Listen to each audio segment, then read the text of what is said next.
ওয়ালাইকুম আসসালাম। মিস আসসালামু আলাইকুম। ওয়ালাইকুম আসসালাম।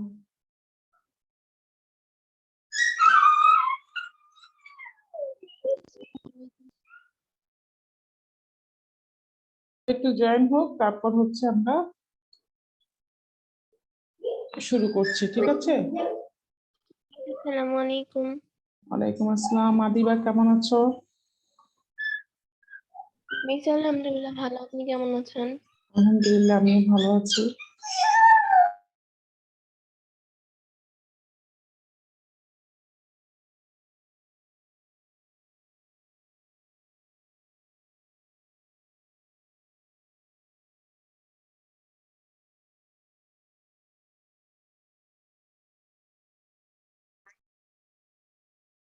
শ্রেণী বিভাগ করছিলাম তো একজন আমাকে বললো যে আমি যে শ্রেণী বিভাগটা পড়াচ্ছি এখানে তোমাদের গঠন ভিত্তিক যে শ্রেণী বিভাগটা আছে সেটা একটু তোমাদের বইতে নাই, ঠিক আছে?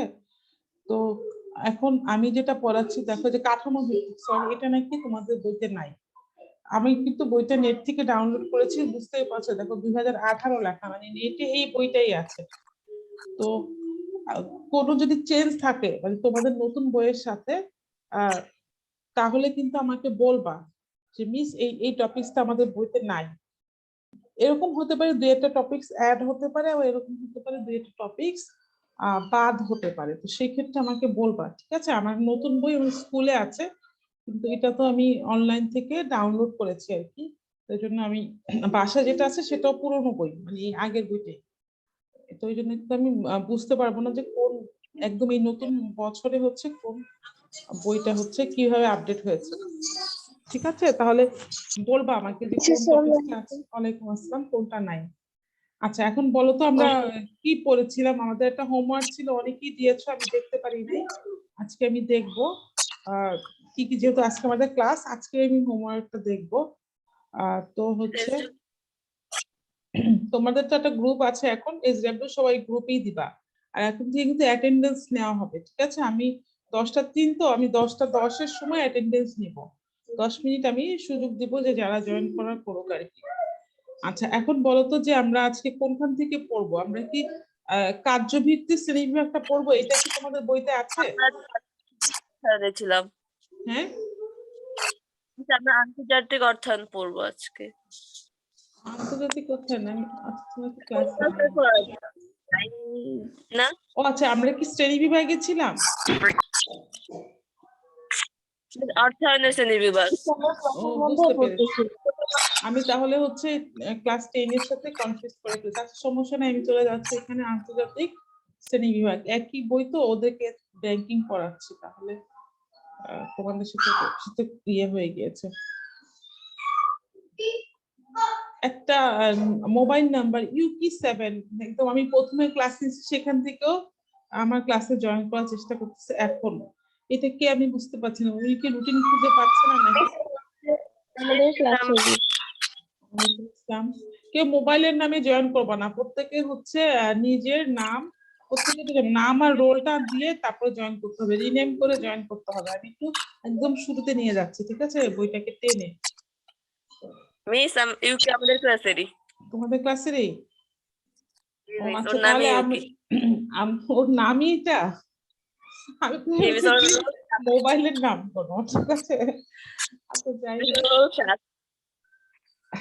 এরকম জাপানি নামও বাঙালিরা রাখে। ইউকি তোমার নামের অর্থ কি?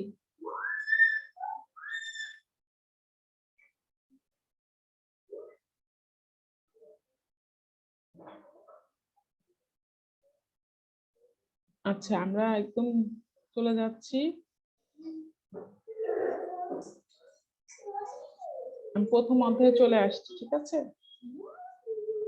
একদম ব্যাংকে চলে গিয়েছিলাম তো একদমই হচ্ছে শুরুর দিকে চলে গেছে। আচ্ছা, এখন দেখো চলে আসছি।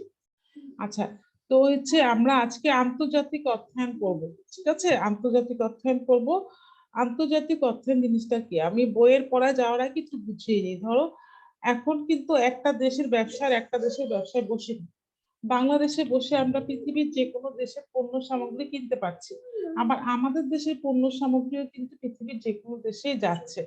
তো এই যে তোমার আমদানি রপ্তানি যে খাতটা আছে, যে আমাদেরকে বিদেশি পণ্য ইউজ করতে হলে কি করতে হবে, আমদানি করতে হবে, আবার আমাদের পণ্য বিদেশে পাঠাতে হবে, এটাকে বলা হয় রপ্তানি।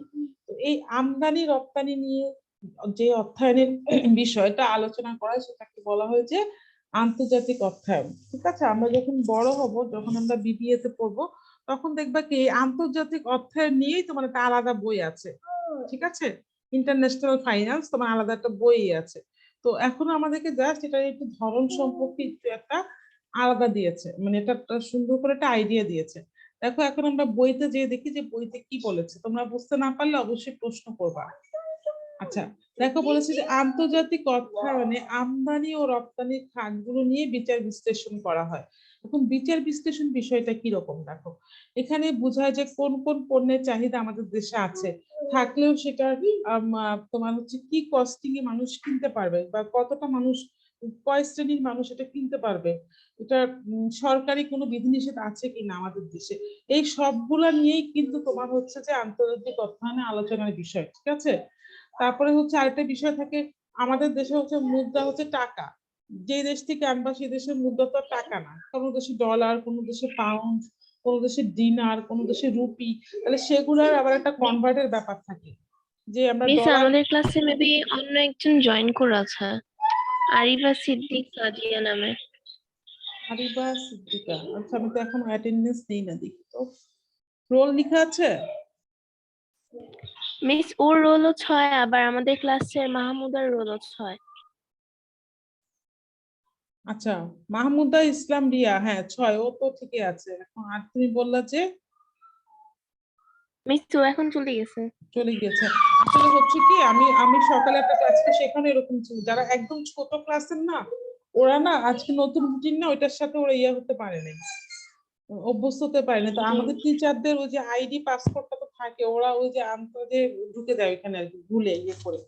আজকে যেমন আমার কলেজের ক্লাসে একটা ক্লাস 6 এর মেয়ে চলে আসছিল, অনেকক্ষণ পরে আমি বুঝতে পারছি।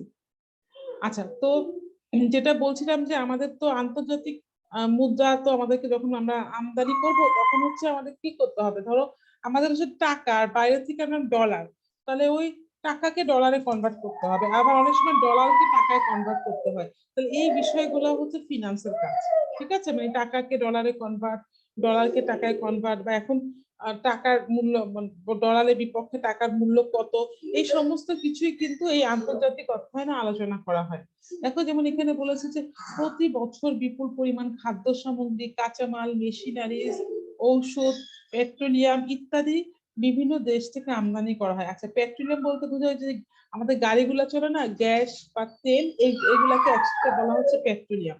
ঠিক আছে, তো এগুলো আমরা কি করি, বিদেশ থেকে আমদানি করি। কি কি খাদ্য সামগ্রী, কাঁচামাল, মেশিনারি, ঔষধ, পেট্রোলিয়াম ইত্যাদি।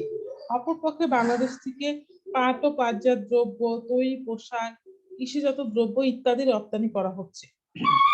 রপ্তানি থেকে আমদানি বেশি করতে হয় বলে প্রতি বছর বিরাট অঙ্কের বাণিজ্য ঘাটতি দেখা দেয়। খুবই খুবই খুবই একটা ইম্পর্টেন্ট একটা হচ্ছে জ্ঞানমূলকের প্রশ্ন, বাণিজ্য ঘাটতি কি, বা বাণিজ্য ঘাটতি কখন দেখা দেয়। কি দেখো, রপ্তানি থেকে আমদানি বেশি করতে হয় বলে প্রতি বছর বিরাট অঙ্কের বাণিজ্য ঘাটতি দেখা যায়। মানে তোমার রপ্তানি করলে কি হয় বলতো, রপ্তানি করলে আমাদের দেশের টাকা বাইরে চলে যায়, মানে তোমার পকেটের টাকা বাইরে চলে যাওয়া মানে হচ্ছে রপ্তানি, আর তোমার পকেটে টাকা আসা মানে হচ্ছে আমদানি। তাহলে তোমার পকেট থেকে যদি টাকা বেশি বেশি চলে যায়, তাহলে তোমার কি হবে বলতো, ঘাটতি দেখা দিবে, মানে তোমার কমতি দেখা দিবে। এই কমতি বা ঘাটতিটাকে আমরা বলছি কি, বাণিজ্য ঘাটতি। তো তোমার পকেটটাকে চিন্তা না করে তুমি দেশকে চিন্তা করো, যে দেশের থেকে দেশের টাকা যদি বেশি চলে যায় কখন, যখন আমরা রপ্তানি করি, আমাদের তখন সব যখন আমরা আমদানি করি, আমাদেরকে টাকা দিয়ে কিনে আনতে হয়। যেমন এই যে প্রতি বছর বিপুল পরিমাণ খাদ্য সামগ্রী, কাঁচা মাল, মেশিনারিজ, ঔষধ, এগুলো আমরা আমদানি করি, তার বিপক্ষে কি দিতে হয় আমাদেরকে, আমাদের টাকা দিয়ে দিতে হয়। পক্ষান্তরে রপ্তানি করলে কি হয় বলতো, আমরা দ্রব্য দেই, পাট, পাটজাত দ্রব্য বা পোশাক, তৈরি পোশাক, এগুলো দিয়ে টাকা আমাদের দেশে আসে। তাহলে তোমার রপ্তানি যত তোমার বেশি হবে, ততই হচ্ছে আমাদের দেশ অর্থনীতি দিক থেকে লাভবান হবে। রপ্তানি যত বেশি হবে ততই আমাদের দেশে অর্থনৈতিক ভাবে লাভবান হবে, কিন্তু আমাদের দেশে হয় উল্টো, আমদানি কি হয় বেশি আর রপ্তানি হয় কম। এই কারণে কি দেখা দেয়, বাণিজ্য ঘাটতি। তাহলে প্রশ্ন যদি আসে বাণিজ্য ঘাটতি কি, তখন উত্তর হবে রপ্তানি থেকে আমদানি বেশি হলে যে বিরাট অঙ্কের ঘাটতি থাকে সেটা কি বলা হয়, বাণিজ্য ঘাটতি। ঠিক আছে, এখন দেখো এই ঘাটতিটা আমরা কিভাবে পূরণ করি। এই ঘাটতি পূরণে প্রবাসী বাংলাদেশিদের পাঠানো অর্থ বা রেমিটেন্স বিশেষ ভূমিকা রাখে। এখন আসলে রেমিটেন্স কি, যারা আমাদের দেশের নাগরিক, বাংলাদেশের নাগরিক, বিভিন্ন ব্যবসায়িক বা চাকরি নিয়ে বিদেশ গিয়েছে বা বিদেশ থাকে, তারা কি করে বলতো, অর্থটা কিন্তু আমাদের দেশে পাঠায়। তাহলে হতে পারে বাংলাদেশের নাগরিক সে বিদেশ থেকে যে অর্থটা পাঠায় সেটাও রেমিটেন্স, অথবা অনেকে আছে বিদেশ চলে গিয়েছে, কিন্তু বিদেশ যে ধরো কানাডা গিয়েছে, কানাডায় যে আবার কানাডার নাগরিকত্ব পেয়েছে, তাহলে সে বাংলাদেশেরও নাগরিক আবার কানাডারও নাগরিক, সেও কিন্তু দেশে তার আত্মীয় বন্ধুর কাছে কি পাঠাচ্ছে, অর্থ পাঠাচ্ছে, বৈদেশিক মুদ্রা পাঠাচ্ছে, ওইটাকে বলা হয় কি রেমিটেন্স। তার মানে কি যারা প্রবাসী আছে, প্রবাসীদের পাঠানো অর্থটাকে কি বলা হচ্ছে, রেমিটেন্স। আমি আবারও বলছি, প্রবাসীদের পাঠানো অর্থকে আমরা কি বলছি, রেমিটেন্স। তাহলে এই রেমিটেন্সটা আমাদের এই বাণিজ্য যে ঘাটতি হয় এটা পূরণে একটা বিশেষ ভূমিকা রাখে। আমাদের তো প্রতি বছরই বেশি পরিমাণ দ্রব্য তোমার আমদানি করতে হয়, কম পরিমাণ দ্রব্য আমরা বিদেশে পাঠাই, তো এই কারণে আমাদের একটা ঘাটতি হয় না, একটা ক্ষতি হয় না। ওই ক্ষতিটা কিসের ক্ষতি বলতো, বৈদেশিক মুদ্রার ক্ষতি। আমরা কিন্তু আন্তর্জাতিক অর্থায়ন করছি, বৈদেশিক মুদ্রার যে ক্ষতিটা হয় সেটা মানে পূরণে আমাদের বিদেশিদের রেমিটেন্সটা বিশেষ ভূমিকা রাখে। ঠিক আছে, আচ্ছা এখন দেখো বলেছে আন্তর্জাতিক অর্থায়নে আমদানি ও রপ্তানি খাত নিয়ে আলোচনা করা হয় এবং এই সংক্রান্ত ঘাটতি কিভাবে ব্যবস্থাপনা করা যায় তা নিয়েও আলোচনা করা হয়। তাহলে এই হলো আমাদের আন্তর্জাতিক অর্থায়ন। এখন দেখো তো এইখানে কারো কোনো সমস্যা আছে কিনা, আন্তর্জাতিক অর্থায়নটা সবাই দেখো, না মিস। সবাই বুঝতে পেরেছো? জি মিস। আচ্ছা তাহলে আমি এখন একটু অ্যাটেন্ডেন্সটা নিব, ঠিক আছে, যেহেতু আমাদের 10 মিনিট ওভার হয়ে গেছে। এখন থেকে ওই যে স্কুলে যেরকম নাম ডেকে অ্যাটেন্ডেন্স, আমি হচ্ছে যে সবগুলা রোল ডাকবো না, তাহলে বুঝতেই পারছো তোমাদের অনেক মেয়ে, আমাদের অনেক সময় চলে যাবে। তোমরা কি করবা, যে যে প্রেজেন্ট আছো শেষে তার রোলটা বলবা, শুধু শেষে তার রোলটা বলবা, একজন একজন করে বলা শুরু করো রোল। রোল 6। রোল 6, এরপরে 3, ma'am 44 44, Roll 8, 8, Miss 9, 9, Miss 1, 1, Miss Roll 2, roll 2, Miss Miss 22, আচ্ছা 22 এর পরে 33 33, আরো তো Miss আছে 19, Miss 19, Roll 13, আচ্ছা 19 লিখেছি, এরপরে হচ্ছে 13 বলেছো তাই তো, আমি মিলাই দেখবো তারপরে তোমরা মুখে বলবা। আচ্ছা 14, 14, আর কেউ আছো? রোল 7 তো কোনো কথাই বলছো না, যে ইউকি তুমি তো তোমার প্রেজেন্ট দিচ্ছ না, তাহলে হবে কি হবে, যে যে প্রেজেন্ট তাকে তার মুখে প্রেজেন্ট বলে প্রেজেন্ট দিতে হবে, ঠিক আছে, যে আমি প্রেজেন্ট আছি।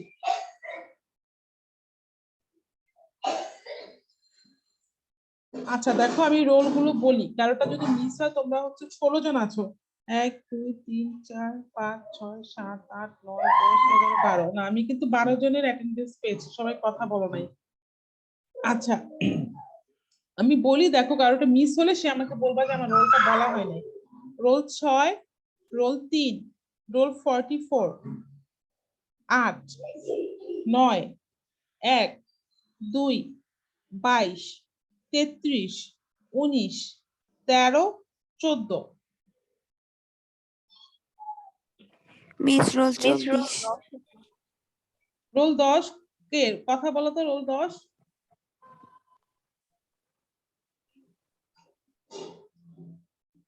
দেখো কাশফিয়া, Miss Roll 24, হ্যাঁ রোল 24 লিখেছি, রোল 10 কথা না বললে তো আমি প্রেজেন্ট দিব না। কাশফিয়া ইসলাম, অহনা, সে তো কোনো কথাই বলছে না, তাহলে সে প্রেজেন্ট আছে কিনা আমি কিভাবে বুঝবো বলো?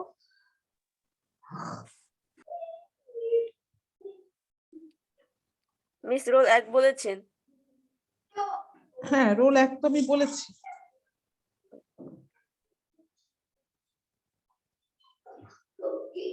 বাকি সবারটাই বলা হয়েছে।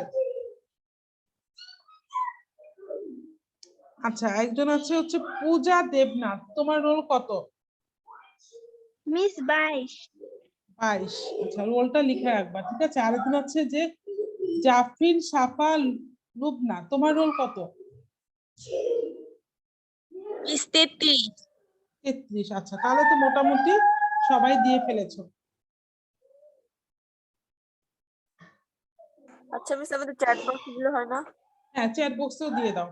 না, চ্যাট বক্সে দিলে হয়, কিন্তু এখন কলেজ থেকে যে নিয়ম করেছি কি, আমাদের একটা অ্যাটেন্ডেন্স খাতা, যেমন আমরা নাম রাখতাম না ক্লাসে, ওরকম একটা খাতা মেনটেন করা লাগবে, বুঝছো? এই মিস কারণে যখন আমি, প্রেজেন্ট দিবেন, হ্যাঁ, চ্যাট বক্সে মিস তোমরা কারো দিয়ে যদি দাও, আমি প্রবলেম নিজে থাকে, একটা খাতা মেনটেন করছি তোমাদের জন্য আর কি। আচ্ছা, তাহলে কারো আপাতত, যদি আবার সমস্যা থাকে তাহলে সমস্যা হবে আমাদের। হ্যাঁ, তা তো অবশ্যই। আচ্ছা, চ্যাট বক্সে অলরেডি সবাই দিয়ে দিয়েছে, তো ভালো করেছো। চ্যাট বক্সে দিয়ে দিয়েছো, আমি এটা ইয়ে করে রাখবো। দুজন ওয়েটিং রুমে আছে, এতক্ষণ পরে দুজন কারা ওয়েটিং রুমে আছে?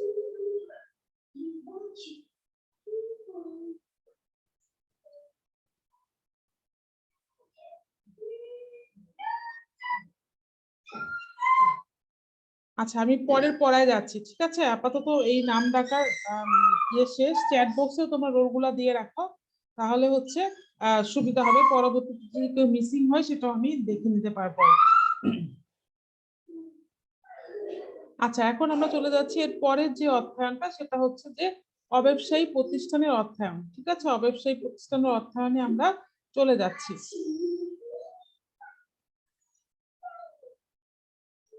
দেখো, অব্যবসায়ী প্রতিষ্ঠান কি, প্রথমে আমি বইয়ের পড়ায় যাওয়ার আগে জেনে নিই যে অব্যবসায়ী প্রতিষ্ঠান কি। দেখো, সব প্রতিষ্ঠানই কিন্তু ব্যবসা করার জন্য অধ্যয়ন করে না, ঠিক আছে। যেমন ব্যবসা বলতে কি, মানে মুনাফা অর্জনের জন্য অধ্যয়ন করে না। যেমন আমরা শুরু থেকে বলে আসতেছি, যেমন এতিমখানা, মসজিদ, মন্দির, মাদ্রাসা, এরা কিন্তু তোমার ব্যবসা করার উদ্দেশ্য এদের অধ্যয়ন না। এদের অধ্যয়নটা হচ্ছে জাস্ট সমাজের কল্যাণ বা মানব কল্যাণ।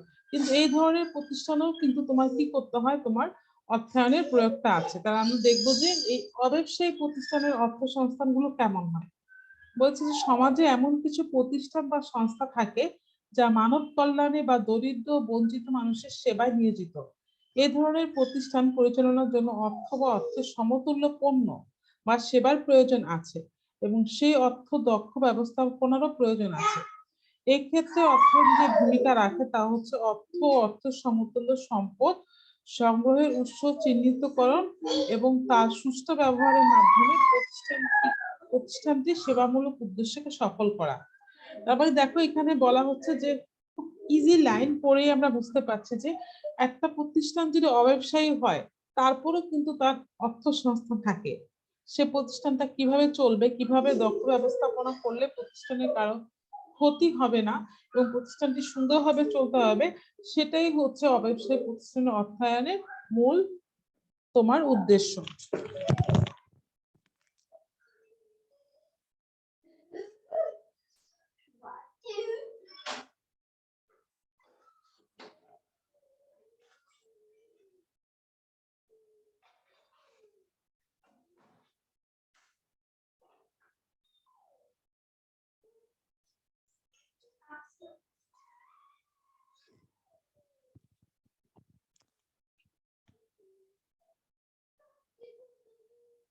আচ্ছা, two peoples are waiting room দেখাচ্ছে, কিন্তু আমি তো জয়েন করাতে গেলে আমি কাউকে পাচ্ছি না।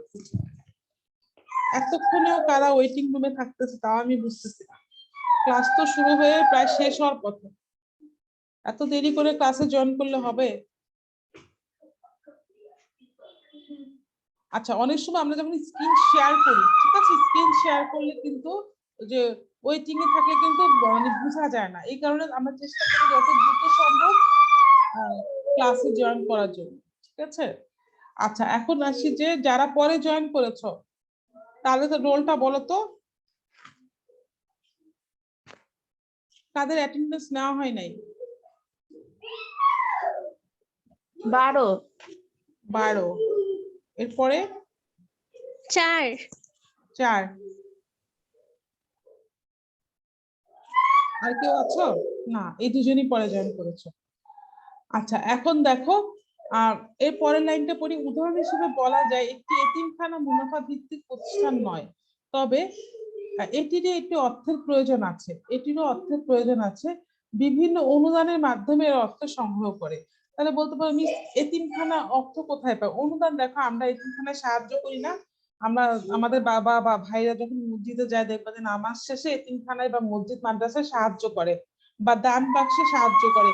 আবার সমাজে এরকম অনেক ধনী আছে যাদের অনেক অর্থ, তারা কি করে বলতো? এতিমখানায় সাহায্য করে, সরকারও সাহায্য করে। তো এগুলা কিসে চলে? অনুদানে চলে। এতিমখানার তো নিজস্ব কোনো অর্থ নাই, ও কিভাবে চলে? অনুদানের মাধ্যমে অর্থ সংগ্রহ করে। সংগৃহীত অর্থ ব্যয় করা হয় এতিমদের বিভিন্ন উন্নয়নে। ফলে অব্যবসায়ী প্রতিষ্ঠানের অর্থ উৎস চিহ্নিতকরণ এবং উদ্দেশ্য অর্জনের যথাযোগ্য ব্যবহার নিশ্চিত করাই অব্যবসায়ী প্রতিষ্ঠানের অর্থায়নের মূল উদ্দেশ্য। সেটা এতিমখানা হোক, মসজিদ হোক, মাদ্রাসা হোক, মন্দির হোক, গির্জা হোক, এগুলো সবই অব্যবসায়িক প্রতিষ্ঠান। এদের অর্থায়নের নিজস্ব কোনো উৎস বা সোর্স নাই। বিভিন্ন ব্যক্তি বা প্রতিষ্ঠান যে অনুদান দেয়, সেই অনুদানের মাধ্যমে তারা তাদের প্রতিষ্ঠান থেকে চালায়। ঠিক আছে? অনুদানের মাধ্যমে তারা প্রতিষ্ঠান থেকে চালায় এবং কিভাবে এই অনুদানের মাধ্যমে তারা প্রতিষ্ঠান থেকে সুন্দরভাবে চালাতে পারে এবং এই ধরনের এতিমদের বা তোমার মসজিদ মাদ্রাসা উন্নতি করতে পারে, এটাই হচ্ছে এই অর্থায়নের মূল আলোচ্য বিষয়। ঠিক আছে? এটা খুবই একটা সহজ মানে পড়ার, এটাতে খুবই ইজি। এখন দেখো তো এই অব্যবসায়ী প্রতিষ্ঠান অর্থায়নে কারো কোনো অসুবিধা আছে কিনা?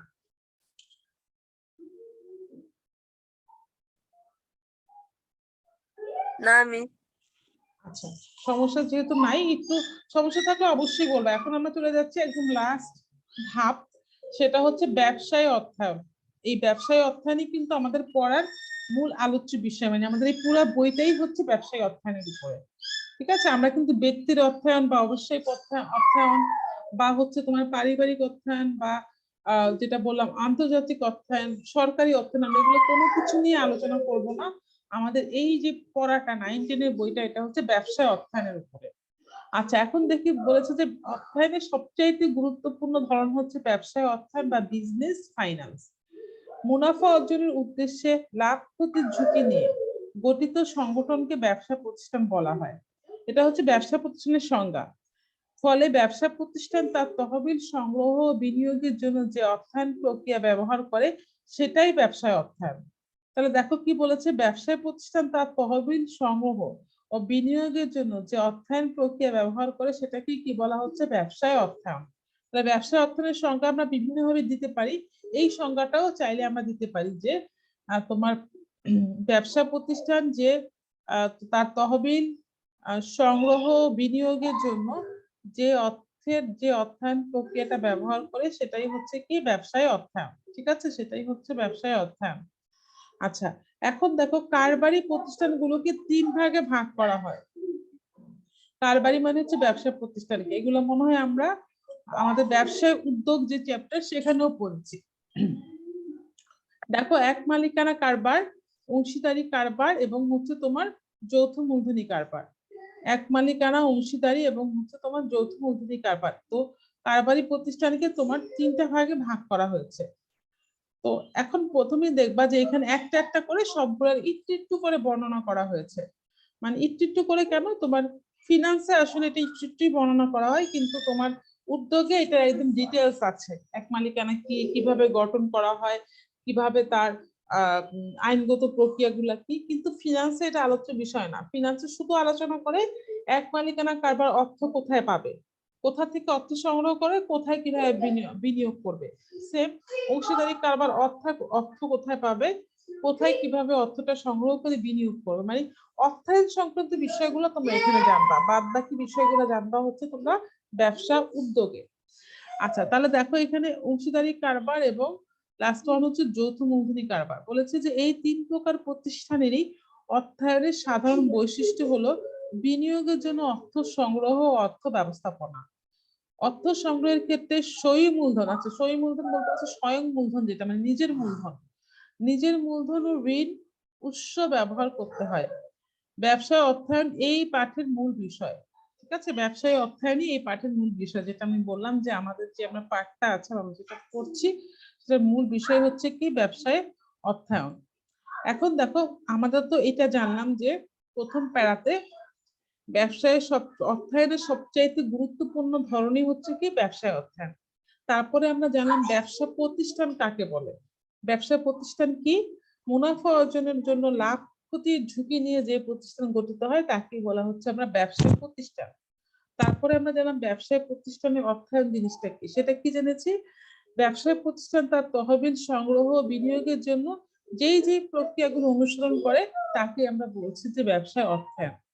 তারপরে আমরা জানলাম ব্যবসাটাকে কয় ভাগে, ব্যবসা প্রতিষ্ঠানটাকে কয় ভাগে ভাগ করা হয়।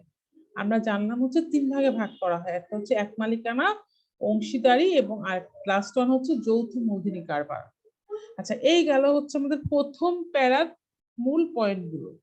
দেখো তো এই প্রথম প্যারা বুঝতে কারো অসুবিধা আছে কিনা? না মিস। না মিস। আচ্ছা, তাহলে যেহেতু অসুবিধা নেই আমরা দ্বিতীয় প্যারায় যাচ্ছি। দ্বিতীয় প্যারা হচ্ছে আমরা দ্বিতীয় প্যারাতে আমাদের এক মালিকানা কারবার নিয়ে আলোচনা করা হয়েছে। এখানে এক একটা প্যারা এক একটা কারবার নিয়ে আলোচনা করা হয়েছে। এই পুরো প্যারাটাই আলোচনা করা হয়েছে তোমার এক মালিকানা কারবার হিসেবে। দেখো বলেছে বাংলাদেশের সবচেয়ে জনপ্রিয় কারবারি প্রতিষ্ঠান হলো ছোট প্রতিষ্ঠান যা এক মালিকানা বা অংশীদারি কারবার হিসেবে গঠিত।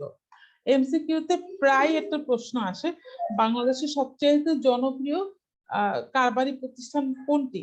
উত্তর হবে এক মালিকানা। ঠিক আছে, যদি ধরো এক মালিকানা এবং অংশীদারি একসাথে থাকে তাহলে দুইটাতে একসাথে টিক দিবা, আর যদি আলাদা আলাদা থাকে এক মালিকানা অংশীদারি প্রাইভেট লিমিটেড পাবলিক লিমিটেড তাহলে তুমি কোথায় টিক চিহ্ন দিবা? এক মালিকানা। কারণ সবচেয়ে ছোট প্রতিষ্ঠানই হচ্ছে কোনটা? এক মালিকানা। দেখো এক মালিকানা প্রতিষ্ঠান কি? একক ব্যক্তি যখন তার একটা ব্যবসার যাবতীয় ঝুঁকি নিয়ে তার মূলধনটাকে বিনিয়োগ করে তখনই আমরা তাকে বলছি এক মালিকানা। যেমন তোমার বাবা যদি ব্যবসা করে, সে যদি একা ব্যবসা করে, তার যদি কোনো পার্টনার না থাকে তাহলে সে কি হবে? এক মালিকানা কারবার। ঠিক আছে, এরকম এখানে কিছু উদাহরণ দিয়েছে। বিভিন্ন ক্ষুদ্র কুটির শিল্প, গ্রামগঞ্জের হোটেল, রেস্টুরেন্ট ব্যবসা, মুদির দোকান, সেলুন, বুটিক শপ ইত্যাদি এ ধরনের ব্যবসা প্রতিষ্ঠান। এক মালিকানা প্রতিষ্ঠান লাভ হলে মালিক একা ভোগ করে, লোকসান হলে ক্ষতিপূরণের জন্য মালিকের ব্যক্তিগত সম্পত্তিও ব্যবহার করতে হয়, যেটা সাধারণত হয়ে থাকে। ধরো আমাদের কারো ফ্যামিলি মেম্বার ব্যবসা করছে, একাই একটা দোকান দিয়েছে বা একাই একটা ব্যবসা করছে, হয়তো একটা ফ্যাক্টরি দিয়েছে, তার ক্ষতি হলো তখন কি করে বলতো? তখন অনেক সময় দেখা যায় যে বাসায় যদি কারো জমানো কোনো টাকা থাকে সেটা তাকে সেই ব্যবহার করে, বা অনেক সময় জায়গা জমি বিক্রি করে, অনেক সময় স্বর্ণ অলংকার থাকলে সেটাও কি করে? বিক্রি করে। তো এই এক মালিকানা কারবারে যেহেতু লাভটা মালিক সম্পূর্ণ একাই ভোগ করে, তাহলে ক্ষতি হলেও তার ব্যক্তিগত সম্পত্তিটাকেও তার কাজে লাগাতে হয়। তাহলে এক মালিকানা কারবার কি? যার মালিক একজন মাত্র ব্যক্তি। আর এক মালিকানা কারবারের কি কি ব্যবসা হয়? ক্ষুদ্র কুটির শিল্প, গ্রামগঞ্জের হোটেল, রেস্টুরেন্ট, মুদির দোকান, সেলুন, বুটিক সব ইত্যাদি, মানে ওরা ইত্যাদি বলেছে। তুমি যেই প্রতিষ্ঠানে দেখবা যে একজন মাত্র মালিক, তাহলে সেটাই হবে কি? এক মালিকানা প্রতিষ্ঠান। আচ্ছা, এই গেল এক মালিকানা প্রতিষ্ঠান। এখন আসবো হচ্ছে আমরা অংশীদারি কারবারটা। ঠিক আছে, অংশীদারি কারবার কি? অংশীদারি কারবারের সংজ্ঞা যদি বলি, দুই বা ততোধিক ব্যক্তি, দুই কিন্তু আমি বলেছি মানে সর্বনিম্ন সদস্য হচ্ছে দুই বা ততোধিক ব্যক্তি যদি কোনো চুক্তির আওতায় চুক্তিবদ্ধ হয়ে কোনো ব্যবসা প্রতিষ্ঠান সংগঠিত করে তখন তাকে বলা হয় অংশীদারি কারবার। ঠিক আছে, দুই বা ততোধিক ব্যক্তি, সেই ক্ষেত্রে তোমার চুক্তি অনুযায়ী লাভ, মুনাফা বা ক্ষতি এটা কি করা হয়? বন্টন করা হয় চুক্তি অনুযায়ী। চুক্তিতে যদি থাকে যে দুজন সমানভাবে লাভ ক্ষতি নিবে, তাহলে দুজন সমানভাবে লাভ ক্ষতি ভাগ নেবে। চুক্তিতে যদি থাকে যে না একজন বেশি মুনাফা দিবে এবং সে বেশি ক্ষতি ভোগ করবে, তাহলে সেরকম যেমন ধরো একটা ব্যবসা করতে 10 লক্ষ টাকা প্রয়োজন, তুমি দিয়েছো 8 লক্ষ, তোমার বন্ধু দিয়েছে 2 লক্ষ, তাহলে কি হবে? ক্ষতি হলে তুমি কিন্তু ক্ষতির বড় অংশটা ভোগ করবে, আবার লাভ হলেও তুমি লাভের বড় অংশটা ভোগ করবে, মানে এটা চুক্তি অনুযায়ী হবে। আর যদি সেটা না হয় যে না আমরা বন্ধু মানুষ, আমার কোথায় গেল, আচ্ছা আমি আবার নিয়ে আসতেছি, এই যে প্রায় এরকম হয় জুম আপডেট হওয়া শুরু করে। আচ্ছা দেখো, যদি আবার এরকম হয় যে না তুমি তোমার বন্ধুর সাথে ব্যবসা করছো, বন্ধু বলেছে যে বন্ধু আমি 8 লাখ দিই আর 10 লাখ দিই, যাই দিই না কেন লাভ বা ক্ষতি যা হবে আমরা দুজন সমান ভাগে ভাগ করে নিব। তো এটা হচ্ছে চুক্তির উপরে ডিপেন্ড করে, ঠিক আছে? অংশীদারি যে তোমার লাভ ক্ষতির বিষয়টা চুক্তির উপরে ডিপেন্ড করে। এখন দেখি আমরা বইয়ে যাই যে বইতে কি বলেছে। অংশীদারি প্রতিষ্ঠানে অংশীদারদের মধ্যে ঝুঁকি বন্টিত হয় বিধায় ব্যবসার আর্থিক ক্ষতি বহনে ব্যক্তিগত সম্পত্তি ব্যবহারের প্রস্তুত থাকতে হয়। হ্যাঁ, এখানেও ব্যক্তিগত সম্পত্তি ব্যবহার করা লাগতে পারে। মানে কোনো কারণে যদি তোমার ভাগে এসে ক্ষতিটা পড়ে, তোমার যদি নিজের পার্সোনাল কোনো অর্থ না থাকে, কিন্তু তোমাকে ব্যক্তিগত অর্থ ব্যবহার করতেই হবে। মানে ব্যবসায় অর্থ না থাকে, তোমাকে ব্যক্তিগত অর্থ ব্যবহার করতেই হবে। সেটার উদাহরণ আমি আগেই দিয়ে ফেলেছি। সেটা তোমার জমানো টাকা হতে পারে, তোমার সম্পত্তি হতে পারে, তোমার স্বর্ণ অলংকার হতে পারে, বা মূল্যবান যে কোনো কিছুই তোমার এই ব্যবসার ক্ষতিটা মোকাবেলায় তোমাকে ব্যবহার করতে হতে পারে। আচ্ছা, এখন আসি যে এই ধরনের এক মালিকানা বা অংশীদারি ব্যবসা প্রতিষ্ঠানে তহবিল সংগ্রহের উৎস মালিকের নিজস্ব তহবিল, মুনাফা, আত্মীয় স্বজন থেকে গৃহীত ঋণ, ব্যাংক অথবা গ্রামীণ মহাজন থেকে সুদের ভিত্তিতে ঋণ গ্রহণ। তাহলে এক মালিকানা এবং অংশীদারি এই দুইটা প্রতিষ্ঠানই তোমার হচ্ছে যে এদের যে দুইটা প্রতিষ্ঠানেরই অর্থটা তারা কিভাবে সংগ্রহ করে, তারা হচ্ছে নিজস্ব তহবিল, অবশ্যই নিজের যে টাকাটা সেটা সে ইউজ করে, ব্যবসার মুনাফাটাকে সে ব্যবহার করে, আত্মীয় স্বজন থেকে সে ঋণ নিতে পারে, ব্যাংক থেকে ঋণ নিতে পারে, গ্রামীণ মহাজন মানে গ্রামে যারা ধনাঢ্য ব্যক্তি আছে তারা কিন্তু মানুষকে সুদে টাকা দেয়। ঢাকাতেও কিছু ব্যক্তি আছে যারা সুদে মানুষকে টাকা দেয়। তো বা স্বর্ণকারের দোকানগুলোও কিন্তু মানুষকে সুদে টাকা দেয়। তো এই ধরনের বিভিন্ন উৎস থেকে তারা অর্থ সংগ্রহ করে তাদের ব্যবসাটাকে তোমার চালাতে পারে। তো বলেছে সুতরাং নিজস্ব তহবিল বিনিয়োগ করে এই যথাযোগ্য ব্যবহার নিশ্চিত করে মুনাফা অর্জন করাই এই প্রতিষ্ঠানের অর্থায়নের মূল উদ্দেশ্য। তাহলে এক মালিকানা এবং অংশীদার দুইটারই কিন্তু মোটামুটি অর্থায়ন প্রক্রিয়াটা একই। অর্থায়ন প্রক্রিয়া বলতে বোঝায় কিভাবে অর্থ সংগ্রহ করছে এবং কিভাবে সেটা ব্যবহার করছে। কি কি অর্থায়ন প্রক্রিয়া?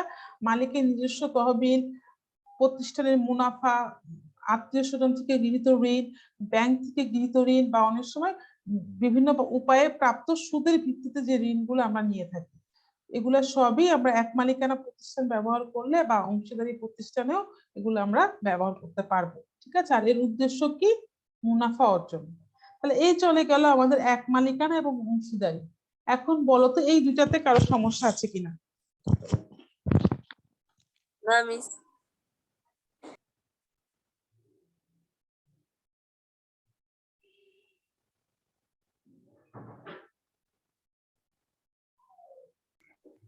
সমস্যা নেই।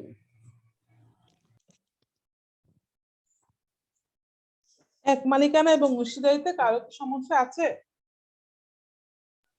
না মিস। আচ্ছা, যেহেতু সমস্যা নাই আমরা যৌথ মূলধনীতে চলে যাচ্ছি। ঠিক আছে? যৌথ মূলধনী একটু মানে আলাদা। এক মালিকানা এবং অংশীদারিতে আমরা দেখলাম মোটামুটি সিমিলার, দুটো একই, শুধু একটাই ডিফারেন্স। এক মালিকানাতে একজন মাত্র ব্যক্তি থাকে, কিন্তু অংশীদারিতে অবশ্যই দুজন থাকতে হবে। দুজনের থেকে বেশি হতে পারে, কিন্তু সর্বনিম্ন সদস্য কয়জন? দুজন।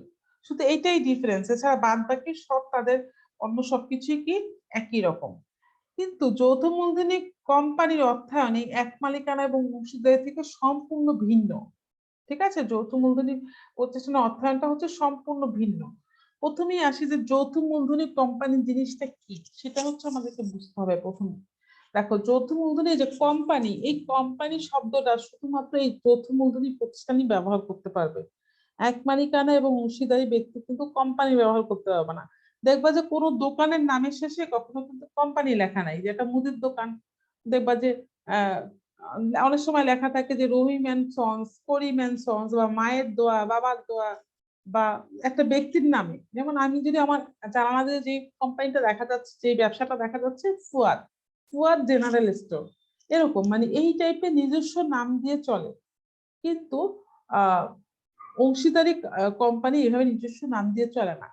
অংশীদারি কোম্পানি গঠন করতে গেলে সর্বপ্রথম সরকারের অনুমতি নিতে হয়, ঠিক আছে? সরকারের অনুমতি নিতে হয়, সরকারের অনুমতি নিয়েই তোমার অংশীদারি প্রতিষ্ঠান গঠন করতে হয়।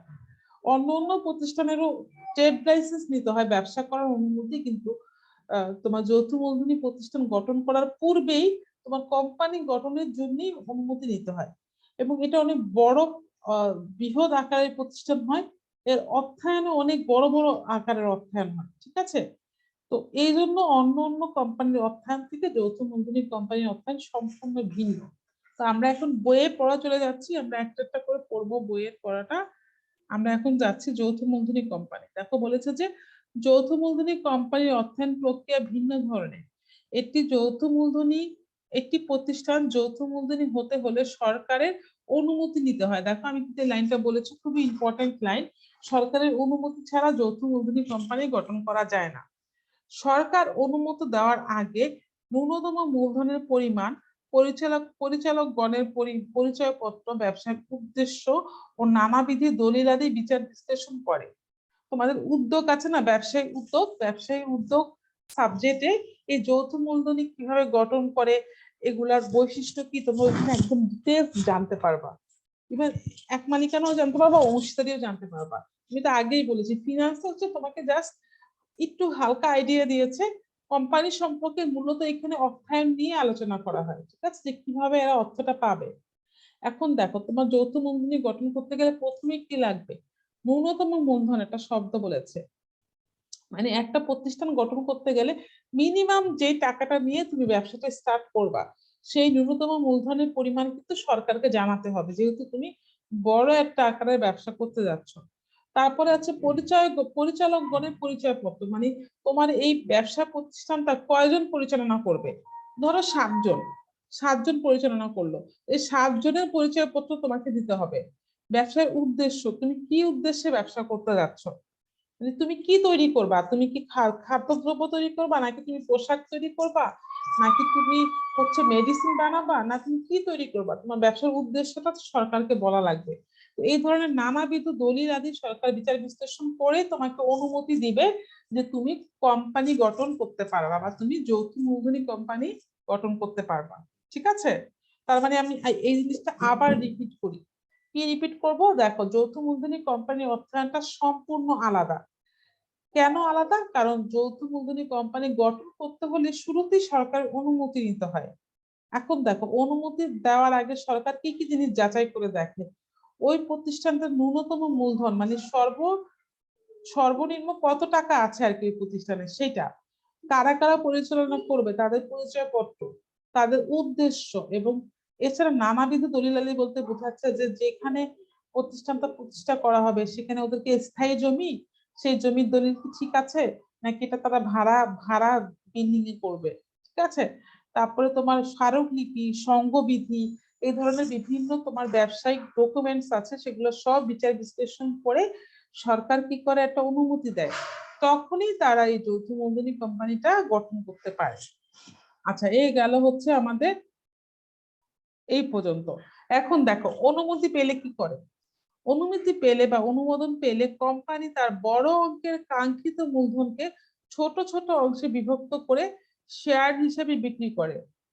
এই শেয়ার শব্দটা আমরা আগে অনেক শুনেছি, শেয়ার, তাহলে এখন আজকে আমরা সরাসরি দেখছি শেয়ার জিনিসটা আসলে কি। একটা কোম্পানির বড় অঙ্কের যে মূলধন, সেই মূলধনের কে বলা হচ্ছে শেয়ার। আচ্ছা, আমাদের ক্লাসের সময় একদমই শেষ হয়ে যাচ্ছে, তোমাদের পড়া এই পর্যন্তই। শেয়ার নিয়ে আমরা আগামী ক্লাসে শুরু করব, কারণ এটা অনেক বড় বিষয়, এখন শুরু করলে শেষ হবে না। তোমাদের পড়া হচ্ছে এই পর্যন্তই। ক্লাসে 17 জন অ্যাটেন্ড করেছো তোমরা। তোমাদের হোমওয়ার্ক হচ্ছে এই যে আমাদের আন্তর্জাতিক অর্থায়ন থেকে শুরু করে এই পর্যন্ত, এখান থেকে তোমরা 15টা এমসিকিউ বা এক কথায় উত্তর লিখে তোমাদের যে হোমওয়ার্ক গ্রুপ আছে সেখানে জমা দিবা, ঠিক আছে? অবশ্যই আগামী ক্লাসের আগে। আর যারা জমা দিয়েছো না, অনেকে হ্যাঁ 15টা, হ্যাঁ 15টা, কারণ আজকে অনেক ইম্পর্টেন্ট তথ্য আছে, ঠিক আছে? 15টা লিখো, ছোট ছোট করে 15টা লিখো, তাহলে এটাই থাকবে তোমাদের পড়া। ইনশাল্লাহ আমরা আগামী ক্লাসে শেয়ারের থেকেই শুরু করব, কারণ এখন এটা শুরু করলে শেষ করতে পারবো না, ঠিক আছে? তাহলে মেয়েরা সবাই ভালো